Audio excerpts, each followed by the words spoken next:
I'm sitting here thinking about why life is so difficult sometimes.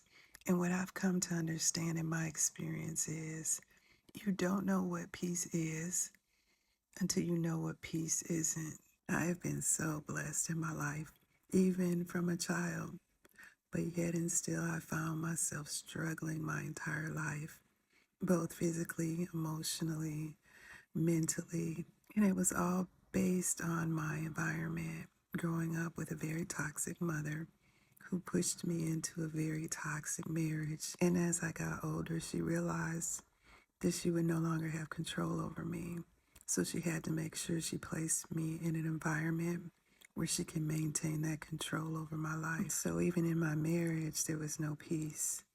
And even in her passing in 22, she had passed the torch on to my family. Everything I've gotten, I've had to get out of the mud, every degree, every job. And in my isolation, I really began to realize how instrumental my spouse and family were in creating those blockages in my life. They blocked off job opportunities and even promotions by infiltrating my jobs even. My mom literally called up to one of my jobs and had me laid off for a whole week to cause financial difficulties for me. My entire life has been 10 steps ahead and 20 steps back. And what's weird is when you're in that situation, that becomes the norm for you. You keep pushing, you keep being functional, but your expectations for your happiness lowers as time goes on. It's not until you're able to break free from those types of environments and to acknowledge how much toxicity that you're around that you really begin to understand just what and how it impacts you. Me missing out became the norm. Feeling depressed was the norm. Not having support was the norm. Not being loved properly was the norm. People blocking and laughing at your goals and dreams became the norm. And to be honest, having been surrounded by people my entire life, at first isolation was kind of difficult because your brain and your body is trained that you have to be around people. But that uncomfortability isn't necessarily about the people.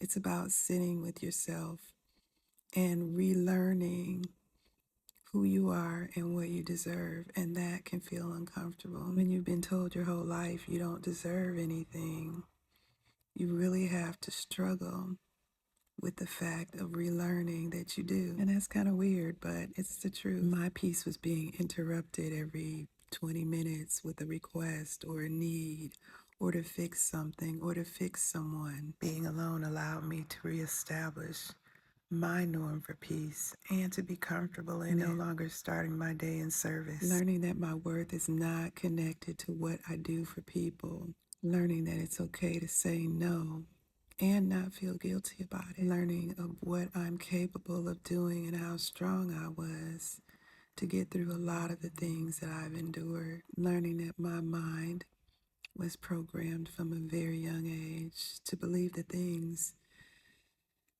that were inside of me. Going through all of that chaos was lessons, because once the chaos is removed and you are able to realign to what you really deserve, you can compare and contrast to what peace is and what peace is not. You begin to appreciate the small things in life and understand who God is. I've had homes fully furnished.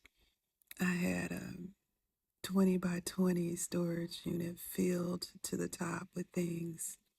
And right now, everything I own barely fills up a 5 by 5 storage. And it wasn't easy letting go of the things, but I realized it was the things, even though they were my things, that people banked on me refusing to let go, to stay in a toxic situation that I did not belong in. So now every day I start my day with how I want to start it. No interruptions, no phone calls, quietly appreciating everything that God has done.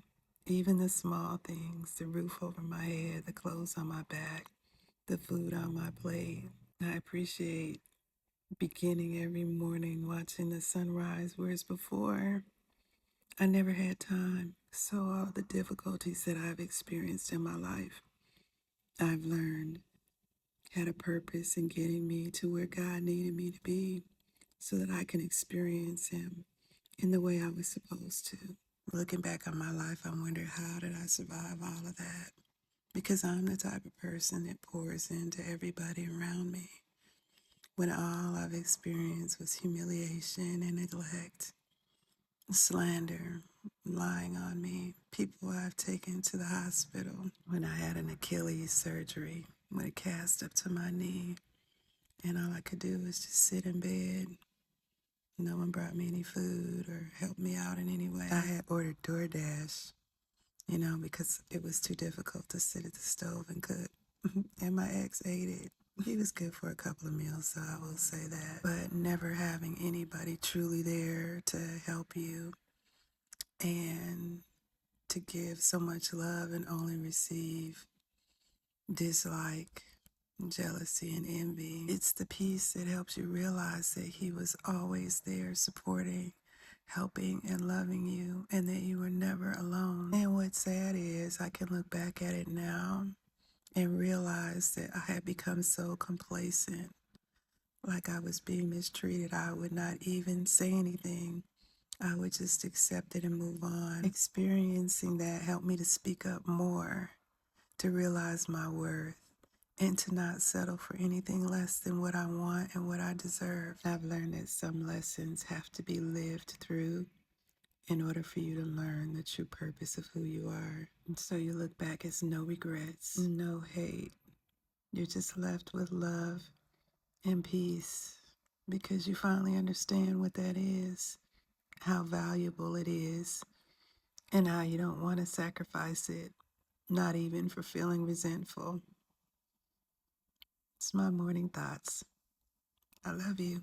Have a beautiful day in and on purpose.